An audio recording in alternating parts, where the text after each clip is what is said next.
आत्मीय भाइयों, सादर प्रणाम। आज हम एक ऐसे विषय पर चर्चा करेंगे। मनुष्य जीवन में अक्सर हम एक बात सुनते हैं कि हम शुभ कार्य करें, श्रेष्ठ कार्य करें, भगवान का नाम सुमिरन करें तो पुण्य जमा होंगे और पुण्य से सब कुछ मिल जाएगा।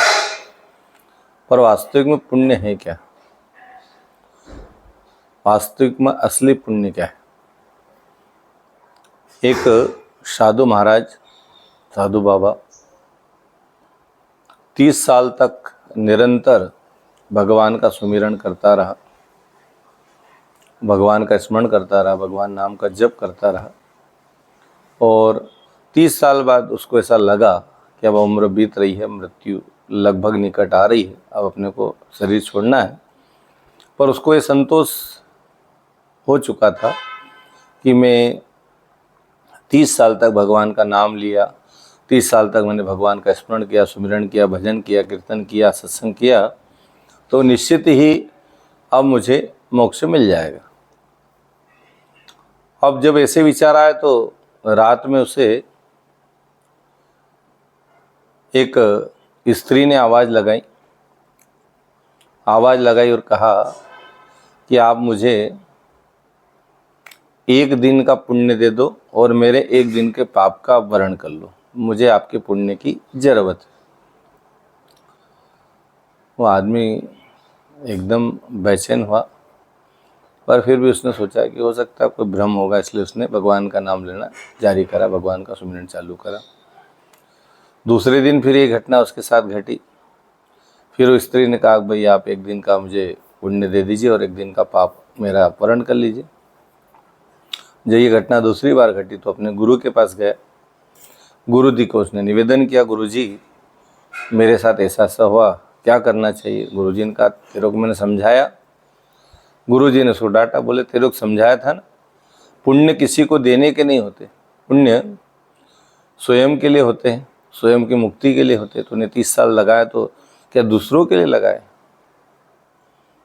डांटा और वापस आ गया। फिर अपने ध्यान भजन में लग गया। तीसरे दिन ये घटना उसके साथ घटी। फिर वही स्त्री आती है, उसने यही कहा कि बोले तुम सेल्फ भी नहीं हो, स्वयं भी नहीं हो, अपने गुरु से पूछते और करते हो, क्या तुम 30 साल में इतना भी नहीं सीख पाए कि कोई निर्णय खुद ले पाए? और वो छवि कुछ ऐसी थी कि जानी पहचानी, हल्की से लग रहे थे, वो धुंधली थी, पहचान नहीं पा रहा था। फिर भी उसको लगा कि भाई क्या करना चाहिए। फिर उसने उसको सोचा कि चलो जाने दो। फिर वो अपने ध्यान भजन में लग गया। फिर अगले दिन ये घटना उसके साथ घटी। उसने फिर यही कहा एक दिन का पुण्य दे दो और मेरे एक दिन का पाप का वरण कर लो। तो फिर उसने गुरुजी को बताया। गुरुजी ने फिर डांटा उसको, भाई तू क्यों चक्कर में पड़ रहा है? कोई बुरी आत्मा तेरे पीछे लग गई, तेरे पुण्यों का नाश करना चाहती, तेरे को मोक्ष के पद से हटाना चाहती, तो उसके जंजाल में क्यों पड़ रहा है, उसके झंझट में क्यों पड़ रहा है? साधु फिर आ गया, फिर भगवान का सुमिरन करने लगा। फिर उसके साथ फिर घटना हुई अगले दिन।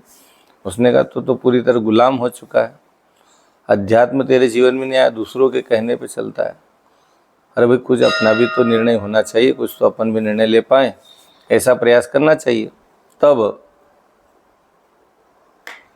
उसने सोचा कि आखिर में करना क्या। गुरुजी को पूछो तो गुरुजी डांट रहे हैं, इधर ये बार बार कह रही।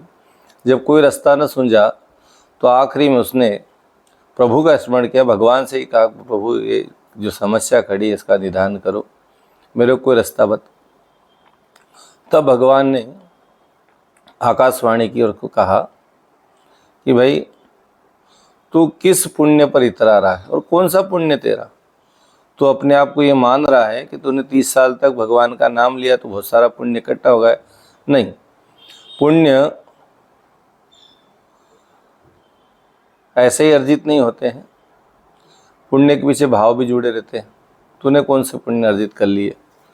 बोले तूने दूसरों का बनाया, दूसरों का किए, खाना खाया, दूसरों से सेवाएं ली और पुण्य कमाने निकला। पुण्य इतना आसान और इजी थोड़ी, और ये पुण्य थोड़ी है। तू जानना चाहता है तू जिन लोगों को छोड़ कर आया उनकी स्थिति क्या है, और तेरे को ये पता है कि जो स्त्री है कौन है? उनने कहा भगवान ये तो पता नहीं कौन होगी। उनने कहा ये तेरी पत्नी है। तेरे को पता भी है तू जब इनको छोड़ के आया 30 साल पहले तो इनकी क्या अवस्था हुई होगी? बोले भगवान नहीं।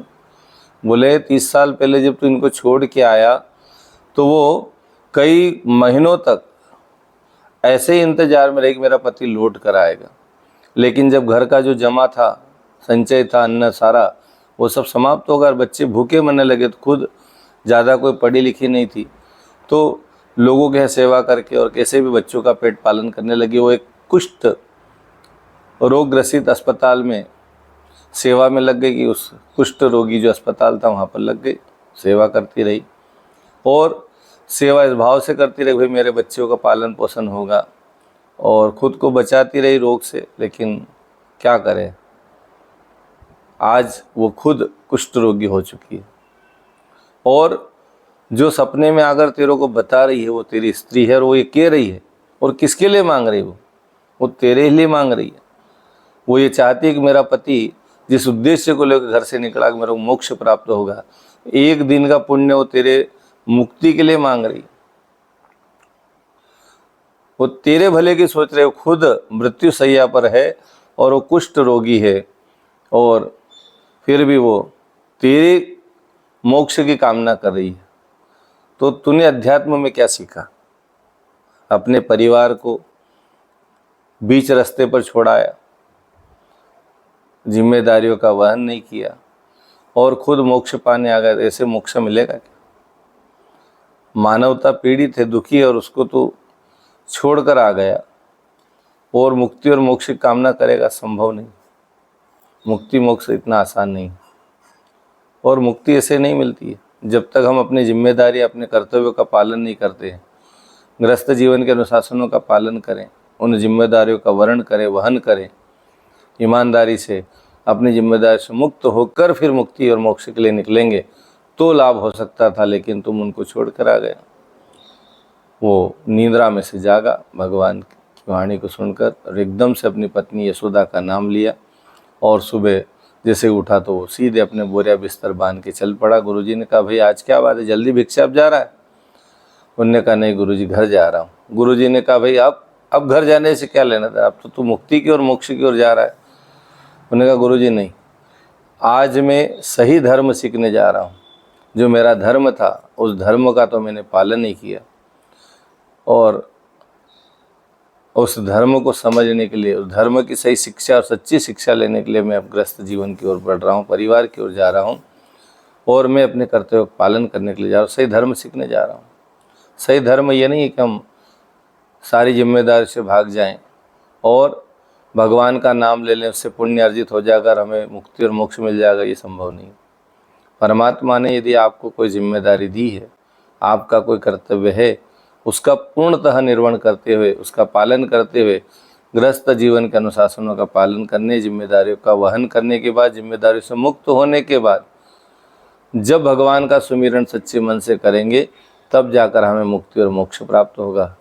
क्योंकि वो सारे बंधन भी हमारे साथ है। यदि हम उनसे फ्री हो गए तो फिर अपने आप ही उस परम पिता को प्राप्त किया जा सकता है, परब्रह्म को जाना जा सकता है, या आत्मज्ञान हो सकता है, आत्म साक्षात्कार हो सकता है। इसलिए असली पुण्य क्या है? अपने जिम्मेदारियों का, अपने कर्तव्यों का पूरी ईमानदारी के साथ निर्वहन करना। हम जहाँ भी हैं, हम गृहस्थी हैं, गृहस्थ धर्म का पालन करें। हम ब्रह्मचारी हैं, ब्रह्मचारी धर्म का पालन करें। यदि हमने वानप्रस्थ ले लिया है तो वानप्रस्थ में घर में रहते हुए, घर के कुछ काम करते हुए समाज की सेवा, देश की सेवा, संस्कृति की सेवा कर पाएँ। और अंत में यदि हम वानप्रस्थ के बाद सन्यासी हो गए हैं तो सन्यासी का धर्म है कि वो केवल अपने नहीं, देश, धर्म और संस्कृति के लिए जिए। आत्मज्ञान को तो प्राप्त करे, अर्जित करे, लेकिन साथ में अपनी जो अनुभूतियां हैं, इतने लंबे समय जीवन जिया, इस झंझटों से निकल कर आए हैं, तो जो अनुभव मिले हैं उन अनुभवों का जन सामान्य को भी लाभ मिल पाए, यही वास्तविक और असली पुण्य है। आज के इस प्रसंग में यही विराम देते हैं, इस भाव से कि आप अपने जीवन में अपने कर्तव्यों का निर्वहन करेंगे। परम पूज्य गुरुदेव कहते हैं कि भगवान सर्वव्यापी है, न्यायकारी है। जो उसके अनुशासन को अपनाता है, पालता है, वही सच्चा योगी हो सकता है और उसको ये असली पुण्य प्राप्त हो सकता है।